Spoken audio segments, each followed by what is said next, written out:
السلام علیکم ناظرین، کیسے ہیں آپ؟ میں اپنے یوٹیوب چینل عبداللطیف زکیوں میں آپ سب کو خوش آمدید کہتا ہوں۔ چلیں جناب، آج ذرا اسٹارٹ کرتے ہیں انگلش لینگویج کے اوپر، کیونکہ بہت سارے دوستوں کی یہ فرمائش تھی کہ انگلش لینگویج کے اوپر بھی کچھ نہ کچھ بتایا جائے۔ لہٰذا آج کی ویڈیو آپ کہہ سکتے ہیں کہ فرسٹ ویڈیو ہے جس میں ہم ڈسکس کریں گے انگلش کے بارے میں۔ تو یہ ایک سیریز آف ویڈیوز ہوگی، تو اس میں آپ کو بہت ساری معلومات ملے گی انشاءاللہ۔ اور if you want to learn English language, then you have to do a single thing, that you have to subscribe this channel and you just have to press the bell icon۔ تو ہم ساتھی بن جائیں ایک دوسرے کے، اور جو information میں آپ کو پاس آن کرنے کی کوشش کروں تو انشاءاللہ وہ آپ تک پاس آن پراپرلی ہو سکے اور آپ اس کو پراپرلی کیچ کر سکیں۔ چلیں، تو سب سے پہلے یہ ویڈیو ہے اس سیریز کی starting video, the first video is this. تو اس میں ہم ڈسکس کریں گے کہ انگلش لینگویج کیوں ضروری ہے، why the English language is important. اس کے بہت سارے نکتے ہیں، بہت ساری چیزیں ہیں، بہت ساری وجوہات ہیں جن کی بنا پر انگلش لینگویج اہم لینگویج ہے، جس کو ہم کہہ سکتے ہیں کہ ایک سب سے زیادہ بولی جانے والی انٹرنیشنل لینگویج ہے۔ ویسے تو میری ایک ویڈیو اس سے پہلے اسی چینل پر اگر آپ دیکھ چکے ہیں، نہیں تو آپ دیکھیں کہ most spoken language in the world, تو اس میں نے جو سب سے زیادہ بولی جانے والی زبان ہے دنیا کی، اس کو ڈسکس کیا ہے۔ English language as a second language, یہ دنیا کی سب سے زیادہ بولے جانے والی زبان ہے، کیونکہ دنیا کے جس ملک میں آپ جائیں گے آپ کو انگلش لینگویج بولنے والے لازمی طور پر ملیں گے۔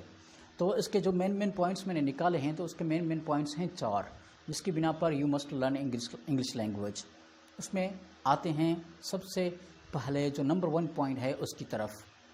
تو نمبر 1 پوائنٹ ہے سلیبس، کیونکہ اگر آپ پاکستان میں رہتے ہیں یا انڈیا میں رہتے ہیں، سب کانٹیننٹ میں آپ اگر رہتے ہیں، تو اس میں انگلش لینگویج آپ کے سلیبس کا حصہ ہوتی ہے۔ Just briefly speaking about Pakistanis, اگر پاکستانیوں کے بارے میں بات کی جائے تو پاکستان میں انگلش لینگویج سلیبس کا حصہ ہوتی ہے۔ اگر انگلش میڈیم میں بچے پڑھتے ہیں تو ان کو ویسے ہیں انگلش میڈیم میں انگلش ہی پڑھائی جائے گی، اور دوسرا کوئی اس کی جو ان کی جو مدر ٹنگ ہوگی یا نیٹیو لینگویج ہوگی وہ ایز سنگل سبجیکٹ پڑھائی جائے گی، جبکہ ان کے سارا کورس، ان کا جو ہے سارا سلیبس وہ انگلش لینگویج میں ہی بیس کرے گا، اس کی جو لینگویج ہوگی وہ انگلش لینگویج ہی ہوگی۔ اگر انگلش میڈیم میں بچے نہیں پڑھتے تو بچے جب آگے آتے ہیں، 9th میں آتے ہیں، 10th میں آتے ہیں، تو کچھ سبجیکٹس ایسے ہیں انگلش کے اپنے سبجیکٹ کے علاوہ کہ ان کی لینگویج انگلش بیسڈ ہے۔ اگر کیمسٹری کو لے لیں، بایولوجی کو لے لیں، فزکس کو لے لیں، میتھس کو لے لیں، تو یہ زیادہ تر انگلش لینگویج میں ہی 9th اور 10th میں پاکستان میں پڑھائی جاتی ہیں۔ اور اس کے آگے اگر بڑھیں فرسٹ ایئر انٹر میں، تو اس میں تو almost all the language all the subjects are in English language, سارے سبجیکٹس انگریزی زبان میں ہی ہوتے ہیں۔ تو انٹری ٹیسٹ جب دینے کے لیے یونیورسٹی میں داخلہ کے لیے جاتے ہیں بچے، تو انٹری ٹیسٹ میں بھی انگلش لینگویج ہی ہوتی ہے۔ اگر آپ کو انگلش لینگویج پر عبور حاصل ہے تو انٹری ٹیسٹ میں بھی ایک پورے کا پورا پورشن انگلش گرامر کے حساب سے ہوتا ہے، انگلش گرامر کا ہی ہوتا ہے۔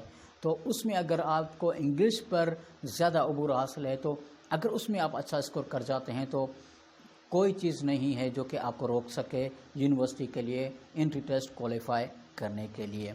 تو سلیبس کا یہ مین حصہ ہے۔ آگے آپ جائیں گے، ٹیسٹ کوالیفائی کر لیا، یونیورسٹی میں آپ چلے گئے، تو یونیورسٹی میں بھی لازمی طور پر آپ کو انگلش لینگویج میں سارے سبجیکٹس ہی ملیں گے۔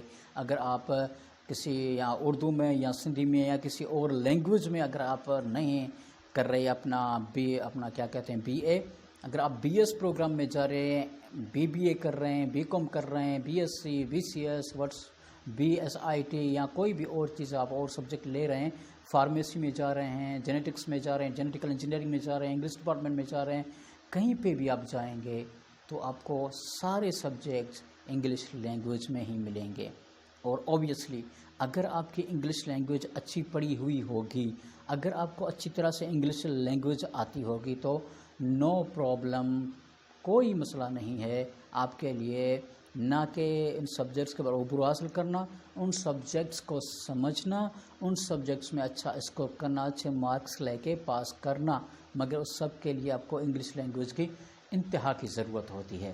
You must know English language to know all these subjects. اگر آپ جانتے ہیں انگلش لینگویج کو تو ان سبجیکٹس کو آپ اچھی طرح سے سمجھ سکتے ہیں. صرف رٹا لگانے کی ضرورت نہیں. رٹا کتنا لگائیں گے؟ پوری کی پوری کتابیں، پورے کا پورا سلیبس ہے، ان کا رٹا بالکل نہیں لگے گا. تو اس حوالے سے you must know English language اگر آپ اپنے سلیبس کے حساب سے اگر آپ دیکھتے ہیں تو فرسٹ چیز ہو گئی سلیبس. آتے ہیں دوسری چیز کی طرف.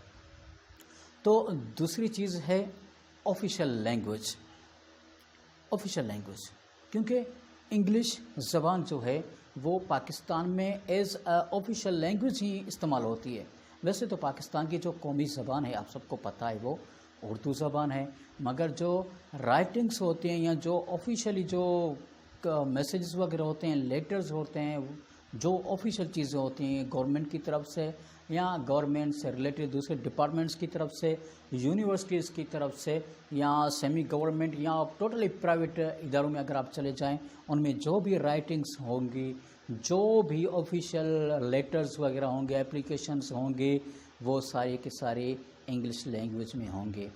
تو اگر آپ کو اپلیکیشنز سمجھنی ہیں، لکھنی ہیں، لیٹر سمجھنے لکھنے ہیں، آفیشیل لیول پر اگر آپ کو کنورزیشن کرنی ہے، آفیشیل لیول پر اگر آپ کو لیٹرز وغیرہ سمجھنے ہیں، تو آپ کو انٹریکٹ کرنا ہے آفیشیل لیول پر، فارمل لیول پر، تو اس میں بھی انگلش لینگویج کی بہت زیادہ ضرورت پڑتی ہے.